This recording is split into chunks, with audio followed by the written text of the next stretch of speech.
ಈ ದೇವಸ್ಥಾನದಲ್ಲಿ ಯಾವುದೇ ರೀತಿಯ ಪೂಜೆಗಳಾಗ್ಲಿ ಅಥವಾ ಪುನಸ್ಕಾರಗಳು ನಡೆಯೋದಿಲ್ಲ. ಇಲ್ಲಿ ಸುಮಾರು 30 ದೇವಸ್ಥಾನ ಮರಳಿನೊಳಗಡೆ ಮುಚ್ಕೊಂಡಿದೆ ಅಂತ ಹೇಳ್ತಾರೆ. 3ನೇ ಶಾಪ ಮೈಸೂರು ರಾಜರಿಗೆ ಮಕ್ಕಳಾಗ್ಬಾರ್ದು, ಇಷ್ಟೆಲ್ಲ ಕಾರಣ ಅವರೇ. ನೆಕ್ಸ್ಟ್ ಜನರೇಷನ್ ಆಗ್ಬಾರ್ದು ಒಂದು 3 ಶಾಪ ಕೊಟ್ಟು ಅವಳು ಕೂಡ ಸುಳಿಗೆ ಬಿದ್ದು ಡೈಡ್ ಆಗುತ್ತೆ. ನಮಸ್ತೆ ಎಲ್ರಿಗೂ, welcome to Chandan K Shetty YouTube channel. ನಾನಿವತ್ತು ಹೊಸ KSRTC ಪ್ಯಾಕೇಜ್ ಜೊತೆ ನಿಮ್ ಮುಂದೆ ಬಂದಿದ್ದೀನಿ. ಇವತ್ತಿನ ಪ್ಯಾಕೇಜ್ ಬಂದ್ಬಿಟ್ಟು ಗಗನ ಚುಕ್ಕಿ ಪ್ಯಾಕೇಜ್.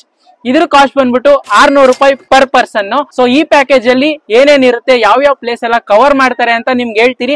ಅದಕ್ಕೂ ಮುಂಚೆ ಬುಕಿಂಗ್ ಹೇಗ್ ಮಾಡೋದು ಅಂತ ನೋಡ್ಕೊಂಡ್ ಬನ್ನಿ. ಇಲ್ಲಿಗೆ KSRTC ಅಂತ ಟೈಪ್ ಮಾಡಿ ಅವ್ರ ಅಫಿಷಿಯಲ್ ವೆಬ್ಸೈಟ್ ಬರುತ್ತೆ.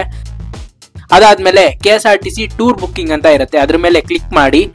ಅಲ್ಲಿ ನಿಮ್ಗೆ ಬೆಂಗಳೂರು ಟು ಗಗನ ಚುಕ್ಕಿ ಅಂತ ಇರುತ್ತೆ. ಗೌರ್ಮೆಂಟ್ ಹಾಲಿಡೇಸ್ ಇಲ್ಲ ವೀಕೆಂಡ್ಸ್ ಡೇಟ್ ನ ಬುಕ್ ಮಾಡಿ. ಅದಾದ್ಮೇಲೆ ನಿಮ್ಗೆ ರೇಟು ಪ್ಲೇಸಸ್ ತೋರಿಸುತ್ತೆ. 600 ರೂಪಾಯಿ ಆಗುತ್ತೆ. ಸೀಟ್ಸ್ ನ ಸೆಲೆಕ್ಟ್ ಮಾಡಿ. ಅದಾದ್ಮೇಲೆ ಬೇಸಿಕ್ ರಿಕ್ವೈರ್ಮೆಂಟ್ಸ್ ಎಲ್ಲ ಫಿಲ್ ಮಾಡ್ಬಿಟ್ಟು ಆನ್ಲೈನ್ ಅಲ್ಲಿ ಪೇಮೆಂಟ್ ಮಾಡ್ಕೊಳ್ಳಿ. ಬುಕಿಂಗ್ ಹೇಗ್ ಮಾಡೋದು ಅಂತ ನೋಡಿದ್ರಲ್ಲ. ಸೊ ಬುಕಿಂಗ್ ಆದ್ಮೇಲೆ ನಿಮ್ಗೆ ಸ್ಟಾರ್ಟಿಂಗ್ ಪಾಯಿಂಟ್ ಎಲ್ಲಿರುತ್ತೆ ಗೊತ್ತಾ? Satellite bus stop. Satellite bus stop ಅಲ್ಲಿ ನಿಮ್ನ ಪಿಕಪ್ ಮಾಡ್ತಾರೆ. ಅದಾದ್ಮೇಲೆ ರಾತ್ರಿ ಅಲ್ಲೇ ಬಿಡ್ತಾರೆ. ಸೊ ನಾನ್ ಇವಾಗ 6:15ಗೆ ಸ್ಯಾಟಲೈಟ್ ಬಸ್ ಸ್ಟಾಪ್ ಬಂದಿದ್ದೀನಿ. 6:15ಗೆ ಬಸ್ ಹೊರಡುತ್ತೆ. ಸೊ ಟೈಮ್ ಅಂತೂ ನೀವು ಮೇಂಟೈನ್ ಮಾಡ್ಲೇಬೇಕು, ಯಾಕಂದ್ರೆ ಇನ್ನೊಂದು 10 to 15 ಮಿನಿಟ್ಸ್ ವೇಟ್ ಮಾಡ್ತಾರೆ. ಅದಾದ್ಮೇಲೆ ಹೊರಟ್ಬಿಡ್ತಾರೆ. ಆ ಲಾಂಗ್ ಜರ್ನಿ ಆಗಿರೋದ್ರಿಂದ ಟೈಮ್ ತುಂಬಾ ಇಂಪಾರ್ಟೆಂಟ್. ಸೊ ನೋಡಿ, ಇದೆ ನಮ್ಮ ಬಸ್ಸು, KSRTC ಬಸ್ಸು. ಈ ಸತಿ BMTC ಬಸ್ ಇಲ್ಲ, KSRTC ಬಸ್ ಅಶ್ವಮೇಧ ಬಸ್ಸು. ಅಶ್ವಮೇಧ ಆಲ್ರೆಡಿ ಬಂದು ಎಲ್ಲ ಕೂತಿದ್ದಾರೆ ಒಂದಷ್ಟು ಜನ. ಕಂಡಕ್ಟರ್ ಎಲ್ಲ ಆಲ್ರೆಡಿ ವೆರಿಫಿಕೇಶನ್ ಮಾಡ್ತಿದ್ದಾರೆ. ಒಂದು ಏನಂದ್ರೆ ಪ್ರತಿಯೊಂದು ಪ್ಲೇಸ್ ಅಲ್ಲಿ ಟೈಮಿಂಗ್ಸ್ ಇರುತ್ತೆ. ಇವತ್ತು ಭಾನುವಾರ ಎಲ್ಲ ರಜೆ ಇರೋದ್ರಿಂದ ಜಾಸ್ತಿ ಟ್ರಾಫಿಕ್ ಆಗುತ್ತೆ. ಟೈಮಿಂಗ್ ಕೊಟ್ಟಿರ್ತೀನಿ, ಆ ಟೈಮಿಂಗ್ ಪ್ರಕಾರ ಬಂದ್ರೆ ಎಲ್ಲಾ ಪ್ಲೇಸ್ ನೋಡ್ಕೋಬಹುದು. ಇಲ್ಲಾಂದ್ರೆ ಏನಾಗುತ್ತೆ, ಲಾಸ್ಟ್ ಪ್ಲೇಸ್ ಲಾಸ್ ಆಗುತ್ತೆ ನಿಮ್ಗೆ. ಗಗನ ಚುಕ್ಕಿ ಮೇನ್ ಇರೋದು ನಿಮ್ಗೆ ಗಗನ ಚುಕ್ಕಿ.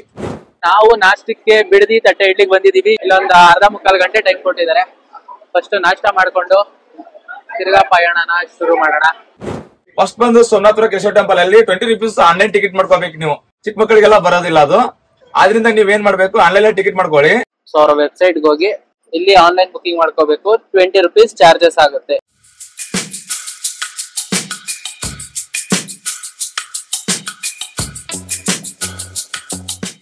ನಾವು ಬಂದಿರುವಂತ ಮೊದಲನೇ ದೇವಸ್ಥಾನ ಸೋಮನಾಥಪುರದ ಕೇಶವ ಸ್ವಾಮಿ ದೇವಸ್ಥಾನಕ್ಕೆ. ಸೊ 6:15ಗೆ ಹೊರಟಿದ್ ಬಸ್ಸು. ಅದಾದ್ಮೇಲೆ ನಾಷ್ಟ ನೀವು ನೋಡಿದ್ರಿ. ಈಗ ಫಸ್ಟ್ ದೇವಸ್ಥಾನ 10 ಗಂಟೆಗೆ ಬಂದಿದೀವಿ. ಈ ದೇವಸ್ಥಾನ 13ನೇ ಶತಮಾನದ ದೇವಸ್ಥಾನ.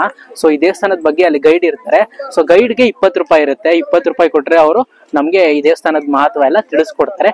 ಸೊ ಮಹತ್ವನ ಕೇಳಿ ಫಸ್ಟ್, ಅದಾದ್ಮೇಲೆ ದೇವಸ್ಥಾನನ ಆದಷ್ಟು ಕವರೇಜ್ ಮಾಡಕ್ಕೆ ಟ್ರೈ ಮಾಡ್ತೀನಿ. ಈ ದೇವಸ್ಥಾನನ ಕಟ್ಸಿ ಇಲ್ಲಿಗೆ 752 ವರ್ಷ ಆಗಿದೆ ಅಂತ ಹೇಳಿದ್ರೆ 13ನೇ ಶತಮಾನದ 1268ರಲ್ಲಿ ಈ ದೇವಸ್ಥಾನವನ್ನ ಸೋಮನಾಥ ಅಂತೇಳಿ ಕಟ್ಟಿಸ್ತಾರೆ. ಹಾಗಾಗಿ ಈ ಊರನ್ನ ಸೋಮನಾಥಪುರ ಅಂತೇಳಿ ಕರೀತಾರೆ. ನಮ್ಮಲ್ಲಿ ಸೋಮನಾಥ ಅಂತ ಹೇಳಿದ್ರೆ ಶಿವ ಅಂತೇಳಿ, ಆದ್ರೆ ಇದು ಶಿವನ ದೇವಸ್ಥಾನ ಅಲ್ಲ, ಇದು ವಿಷ್ಣುವಿನ ದೇವಸ್ಥಾನ. ಕಟ್ಟಿಸ್ತಾರೆ ಹೆಸರು ಸೋಮನಾಥ. ಹಾಗಾಗಿ ಈ ಊರನ್ನ ಸೋಮನಾಥಪುರ ಅಂತೇಳಿ ಕರೀತಾರೆ. ಆದ್ರೆ ದೇವಾಲಯದ ಹೆಸರು ಕೇಶವ ದೇವಾಲಯ ಅಂತೇಳಿ. ನಾವು ಒಳಭಾಗಕ್ಕೆ ಹೋದ್ರೆ ಅಲ್ಲಿ 3 ಸಪ್ರೇಟ್ ದೇವಸ್ಥಾನಗಳು ಅಂತ ಹೇಳಿದ್ರೆ ಗರ್ಭಗುಡಿಗಳಿದೆ. 3 ಕೂಡ ವಿಷ್ಣುವಿಗೆ ಸಂಬಂಧಪಟ್ಟಿರುವಂತದ್ದು. ಆದ್ರೆ ಯಾವ್ದ್ರಲ್ಲೂ ಕೂಡ ಪೂಜೆಗಳಾಗ್ಲಿ ಪುನಸ್ಕಾರಗಳಾಗ್ಲಿ ಏನು ನಡೆಯೋದಿಲ್ಲ.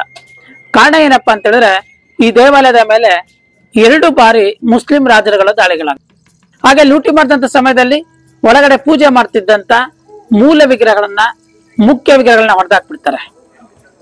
ಹಿಂದೂಗಳ ಸಂಪ್ರದಾಯದ ಪ್ರಕಾರ ನಾವು ಮುರಿದೋಗಿರೋದನ್ನ ಪೂಜೆ ಮಾಡ್ದಲೇ ಇರೋದ್ರಿಂದ ಈ ದೇವಸ್ಥಾನದಲ್ಲಿ ಯಾವುದೇ ರೀತಿಯ ಪೂಜೆಗಳಾಗ್ಲಿ ಅಥವಾ ಪುನಸ್ಕಾರಗಳು ನಡೆಯೋದಿಲ್ಲ. ಇದೊಂದು ಮ್ಯೂಸಿಯಂ ಇದ್ದ ಹಾಗೆ. ಈ ದೇವಸ್ಥಾನವನ್ನ ಕಟ್ಟಲಿಕ್ಕೆ ಬಳಸಿದಂತ ಕಲ್ಲುಗಳಿದೆಯಲ್ಲ, ನಾವಿದನ್ನ ಬಳಪದ ಕಲ್ಲು ಅಂತ ಹೇಳ್ತೀವಿ. ನಾವು ಸೋಪ್ ಸ್ಟೋನ್ ಅಥವಾ ಸಾಫ್ಟ್ ಸ್ಟೋನ್ ಅಂತ ಹೇಳ್ತಾರೆ. ಇದನ್ನ ವೈಜ್ಞಾನಿಕವಾಗಿ ಸೈಂಟಿಫಿಕ್ ಆಗಿ ಹೇಳುವಾಗ ಕ್ಲೋರೋಟಿಕ್ ಸಿಸ್ಟ್ ಅಂತ ಹೇಳ್ತೀವಿ. ಜೊತೆಗೆ ನೋಡಿ, ಈ ದೇವಸ್ಥಾನದ ಸುತ್ತ ಈ ರೀತಿ ನಮಗೆ ಚಿಕ್ಕ ಚಿಕ್ಕ ಗುಡಿಗಳು ಕಾಣಿಸುತ್ತೆ ನೋಡಿ ಸುತ್ತ. ಆದ್ರೆ ಅದೆಲ್ಲ ಖಾಲಿದೆ, ಅದ್ರೊಳಗಡೆ ಏನಿಲ್ಲ. ಮುಂಚೆ ಎಲ್ಲ ವಿಗ್ರಹಗಳಿತ್ತು, ರಾಮ ಕೃಷ್ಣ ಶಿವ ಹೀಗೆ ದೇವಾನುದೇವತೆಗಳ ವಿಗ್ರಹಗಳಿತ್ತು. ಆದ್ರೆ ದಾಳಿ ಆದಂತ ಸಮಯದಲ್ಲಿ ಅದ್ರೊಳಗೆ ಇದ್ದಂತ ಎಲ್ಲ ವಿಗ್ರಹಗಳನ್ನ ಹೊಡೆದಾಕಿ ಹಾಳು ಮಾಡ್ತಾರೆ.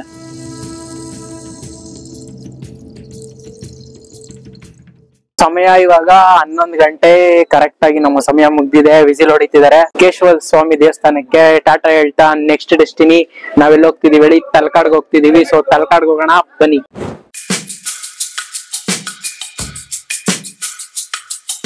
ಬಸ್ಸಿಂದ ಇಳಿದಿದೀವಿ, ತಲಕಾಡಿಗೆ ಇಳಿದಿದೀವಿ. ಮರಳಿನ ತಲಕಾಡು ಹೇಗಿದೆ ಅಂತ ಫಸ್ಟ್ ನೋಡಿ, ಅದಾದ್ಮೇಲೆ ಬೋಟಿಂಗ್ ಹೋಗೋಣ.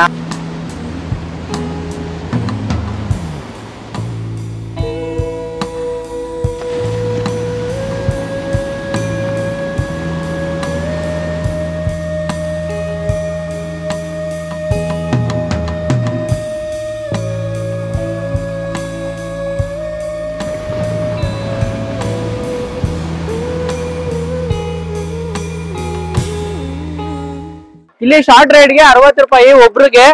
ಲಾಂಗ್ ರೈಡ್ 100 ರೂಪಾಯಿ ಪರ್ ರೈಡ್. ಲಾಂಗ್ ರೈಡ್ 100 ರೂಪಾಯಾ? ಏನ್ ನಿಮ್ ಹೆಸರು? ಪುಟ್ಟರಾಜ್. ಪುಟ್ಟರಾಜು ಅವ್ರ ಜೊತೆ ಹೋಗ್ತಾ ಇದೀವಿ ಈಗ ಬೋಟಿಂಗ್ ರೈಡ್ ಗೆ. ಯಬಾ ಯಬಾ ಯಬಾ.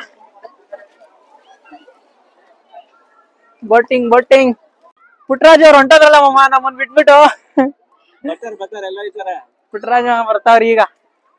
ತುಂಬಾನೇ ವಿಶಾಲವಾಗಿದೆ, ಸಖತ್ತಾಗಿದೆ. ಜನರೆಲ್ಲರೂ ಏನಾದ್ರು ಇಲ್ಲಿ ಬಂದು ಆಟ ಆಡಕ್ಕೆ, ನೀರಲ್ಲಿ ಆಟ ಆಡಕ್ಕೆ ತುಂಬಾ ಚೆನ್ನಾಗಿದೆ. ಇಲ್ಲಿ ಸುಮಾರು 30 ದೇವಸ್ಥಾನ ಮರಳಿನೊಳಗಡೆ ಮುಚ್ಕೊಂಡಿದೆ ಅಂತ ಹೇಳ್ತಾರೆ. ಪ್ರತಿ 12 ವರ್ಷಕ್ಕೆ ಒಂದ್ಸತಿ ಪಂಚಲಿಂಗ ಮಹಾ ಉತ್ಸವ ಅಂತ ಇಲ್ಲಿ ನಡೆಯುತ್ತೆ. ಆಗ 5 ಲಿಂಗಗಳನ್ನ ಇಲ್ಲಿ ಪೂಜೆ ಮಾಡ್ತಾರೆ. ಈ ಮರಳುಗಾಡು ಬಂದು ಸುಮಾರು 1600 ಎಕರೆ ಇದೆ. 600 ಎಕರೆ ಹೆಂಗ್ ಬರ್ತು ಅಂದೆ, ಅಲ್ಮೇನಮ್ಮ ಅಂತ ಶ್ರೀರಂಗಪಟ್ಟಣ ಒಬ್ಬ ರಾಣಿ ಇರ್ತಾರೆ. ಆ ರಾಣಿ ಶಾಪದಿಂದ ಬಂದಿರುತ್ತೆ. ಆ ಶಾಪ ಏನಂದ್ರೆ 3 ಶಾಪ ಕೊಟ್ಟಿರ್ತಾರೆ.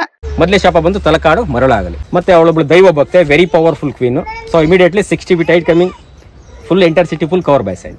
So many houses, palace, temple. ಅವಾಗ ಮರಳಲ್ಲಿ ಮುಚ್ಚೋಗಿರುವಂತದ್ದು ದೇವಸ್ಥಾನಗಳು, ಅರಮನೆಗಳು. ಅಲ್ಲಿ ಕಾಣಿಸ್ತಿದೆ ನೋಡಿ, ಅದೇ ಅವ್ರ ತವರೂರು ಮಾಲಂಗಿ ಅಂತ. ಅಲ್ಲಿ ಹೋಗಿ ಮಾಲಂಗಿ ಮಡುವಾಗಲಿ. ಮಾಲಿಂಗಿ ಅಂದ್ರೆ ಯಾಕೆ ಊರು, ಮಡು ಅಂತಂದ್ರೆ ನೀರ್ನಲ್ಲಿ ಬರ್ತದೆ ನೋಡಿ, ಓಲ್ಪುಲ್, ಡೇಂಜರ್ ಸ್ಪಾಟ್, ಸುಳಿ ಅಂತಾರೆ. ಸುಳಿ ಮತ್ತೆ ಈಗಲೂ ಕೂಡ ದೇರ್ ಸೈಡ್ ರಿಯಲ್ ಓಲ್ಪುಲ್ ಇದೆ, but tourist people not allowed because very danger spot. 3ನೇ ಶಾಪ ಮೈಸೂರು ರಾಜರಿಗೆ ಮಕ್ಕಳಾಗಬಾರ್ದು. ಇಷ್ಟೆಲ್ಲ ಕಾರಣ ಅವರೇ ನೆಕ್ಸ್ಟ್ ಜನರೇಷನ್ ಆಗ್ಬಾರ್ದು ಒಂದು 3 ಶಾಪ ಕೊಟ್ಟು ಅವಳು ಕೂಡ ಸುಳಿಗೆ ಬಿದ್ದು ಡೈಡ್ ಆಗುತ್ತೆ. ತಲಕಾಡಲ್ಲಿ ಒಟ್ಟು 6 ದೇವಸ್ಥಾನ ಇದೆ. ನೀವು ಓನ್ ವೆಹಿಕಲ್ ಅಲ್ಲಿ ಬಂದ್ರೆ 6 ದೇವಸ್ಥಾನ ನೋಡಬಹುದು. ಸೊ ನಾವು ಪ್ಯಾಕೇಜ್ ಆಗಿರೋದ್ರಿಂದ ನಮ್ಗೆ 3 ದೇವಸ್ಥಾನ ತೋರಿಸೋದು.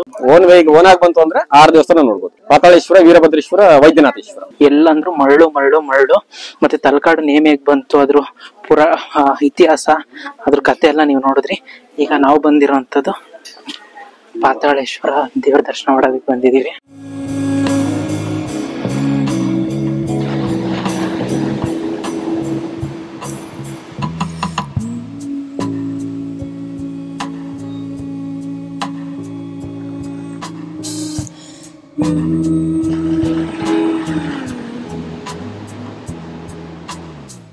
Main temple Vaidyanatheshwara. ವೈದ್ಯ ಮೀನ್ಸ್ ಡಾಕ್ಟರ್, ಸರ್ವರೋಗ ನಿವಾರಣೆ ಕೊಡುವಂತ ದೇವರು. ಸೊ ಮಧ್ಯಾಹ್ನ 1:15 ಇಲ್ಲಿ ಊಟಕ್ಕೆ ನಿಲ್ಸಿದ್ದಾರೆ. ತಲಕಾಡ್ ಪಕ್ಕನೆ ಹೋಟೆಲ್ ಶ್ರೀ ಉಡುಪಿ ಉಪಹಾರ. ಇಲ್ಲಿ ಊಟ ಮಾಡ್ಕೊಂಡು ಇಲ್ಲಿ ಒಂದು ಅರ್ಧ ಗಂಟೆ 3/4 ಗಂಟೆ ಟೈಮ್ ಇರುತ್ತೆ ನಮ್ಗೆ. ಊಟ ಮಾಡ್ಕೊಂಡು ನೆಕ್ಸ್ಟ್ ಜರ್ನಿ ಸ್ಟಾರ್ಟ್ ಮಾಡೋಣ.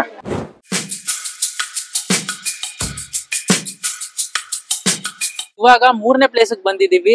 ಮಧ್ಯ ರಂಗಸ್ವಾಮಿ ದೇವಸ್ಥಾನಕ್ಕೆ ಬಂದಿದೀವಿ. ಇದು 3 ರಂಗಸ್ಥಳಗಳಲ್ಲಿ ಒಂದು. ಶಿವನ ಸಮುದ್ರದಲ್ಲಿರೋ ಈ ದೇವಸ್ಥಾನನ ಮಧ್ಯರಂಗ ಅಂತ ಕರೀತಾರೆ. ಸೊ ಅದಕ್ಕೋಸ್ಕರ ಇದು ಮಧ್ಯರಂಗಸ್ವಾಮಿ ದೇವಸ್ಥಾನ.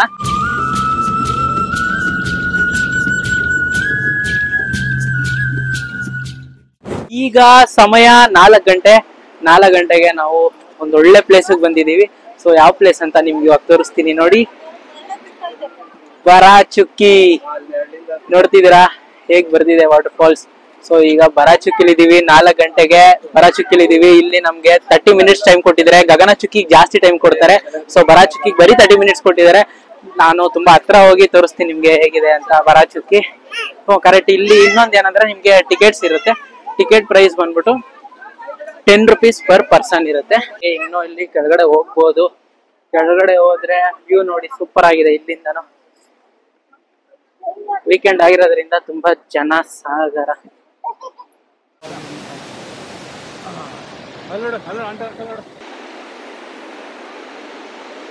ಬರುತ್ತೆ ಡೀಟೇಲ್ ತೊಂದರೆ ಇಲ್ಲ.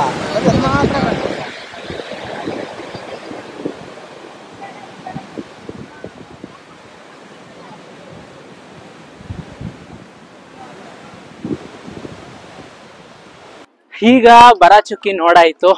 ಅರ್ಧ ಗಂಟೆ ಟೈಮ್ ಇತ್ತು ಇಲ್ಲಿ. ಈಗ ನಾವು ಹೋಗ್ತಿದೀವಿ ಗಗನಚುಕ್ಕಿಗೆ. ಹೆವಿ ಅಂದ್ರೆ ಹೆವಿ ಬಿಸಿಲು, ತುಂಬಾ ಬಿಸಿಲು, ಕಣ್ಣೆ ಬಿಡಕ್ ಆಗ್ತಾ ಇಲ್ಲ. ಯಪ್ಪ ಸುಸ್ತು. ಊಟ ಮಾಡಿದ್ರೆ ಸುಸ್ತಾಗ್ತೈತೆ, ಯಾಕೋ ಗೊತ್ತಿಲ್ಲ. ಈ ಪ್ಯಾಕೇಜಿನ ಮೋಸ್ಟ್ ಎಕ್ಸ್ಪೆಕ್ಟೆಡ್ ಪ್ಲೇಸ್ಗೆ ನಾವು 5 ಗಂಟೆಗೆ 5ನೇ ಪ್ಲೇಸ್ಗೆ ಬಂದಿದೀವಿ. ಯಾವ್ದು ಗೊತ್ತಾ?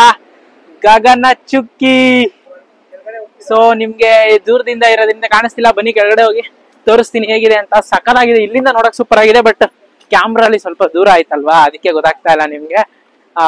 ಫುಲ್ ಕೆಳಗಡೆ ಹೋಗ್ಬೋದು. ಕೆಳಗಡೆ ಹೋಗಿ ತೋರಿಸ್ತೀನಿ. ಎಷ್ಟು ಸಕ್ಕತ್ತಾಗಿದೆ ಗೊತ್ತಾ ಗಗನಚುಕ್ಕಿ. ನೀವಿಲ್ಲಿ ನೋಡ್ಬೋದು. ನೋಡಿ ಎಷ್ಟು ಸಕ್ಕತ್ತಾಗಿದೆ ಅಂತ.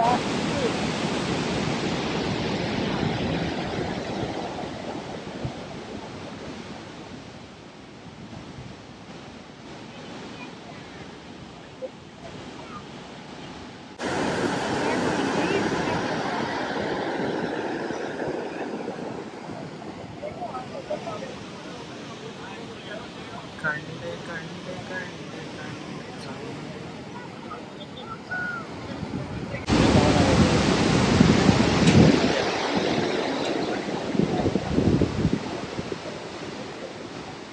ಮಾಮ ಹೆಂಗ್ ಬೀಳ್ತಾ ಇದೆ. ಸುಮಾರು 90 ಅಡಿ ಎತ್ತರದಿಂದ ಬೀಳ್ತಿರುವಂತ ಜಲಪಾತ ಇದು, ಗಗನ ಚುಕ್ಕಿ. ಸೊ ಇದಕ್ಕೋಸ್ಕರನೇ ಬೆಳಗಿಂದ ವೇಟ್ ಮಾಡಿದ್ದು ಗಗನ ಚುಕ್ಕಿ ನೋಡಕ್ಕೆ. ಸೊ 5 ಗಂಟೆಗೆ ದರ್ಶನ ಆಗಿದೆ ನೋಡಿ ಗಗನ ಚುಕ್ಕಿದು. ಅರ್ಧ ಗಂಟೆ ಟೈಮ್ ಕೊಟ್ಟಿದ್ದಾರೆ ಇಲ್ಲಿ, ಟ್ರಾಫಿಕ್ ಇರೋ ಕಾರಣ ಅರ್ಧ ಗಂಟೆ ಅಷ್ಟೇ ಟೈಮಿಂಗ್ಸ್ ನಮ್ಗೆ. ಅರ್ಧ ಗಂಟೆ ಗಗನ ಚುಕ್ಕಿ ನೋಡ್ಬೇಕು. ಸಖತ್ತಾಗಿದೆ, ಸೂಪರ್ ಆಗಿದೆ. Wow, super. ಸೊ ಪ್ಯಾಕೇಜ್ ಬಗ್ಗೆ ನಿಮಗೆ ಗೊತ್ತಾಯ್ತಲ್ಲ. ನಿಮ್ಗೆ ಈ ವಿಡಿಯೋ ಇಷ್ಟ ಆಗಿದೆ ಅಂತ ಅನ್ಕೊಂಡಿದೀನಿ. ಸೊ ನೆಕ್ಸ್ಟ್ ವಿಡಿಯೋದಲ್ಲಿ ಇನ್ಯಾವ್ದಾನ ಈ ತರ ಪ್ಯಾಕೇಜ್ ಇದ್ರೆ ಖಂಡಿತವಾಗ್ಲೂ ಡೀಟೇಲ್ಸ್ ಕೊಡ್ತೀನಿ. ಸೊ ಈ ವಿಡಿಯೋ ನಿಮ್ಗೆ ಇಷ್ಟ ಆಗಿದ್ರೆ ಲೈಕ್ ಮಾಡಿ, ಶೇರ್ ಮಾಡಿ, ಹಾಗೆ ಸಬ್ಸ್ಕ್ರೈಬ್ ಮಾಡೋದು ಮಾತ್ರ ಮರಿಬೇಡಿ ಅಂತ ಹೇಳ್ತಾ ಮುಂದಿನ ವಿಡಿಯೋದಲ್ಲಿ ಸಿಗ್ತೀನಿ. ನಮಸ್ತೆ.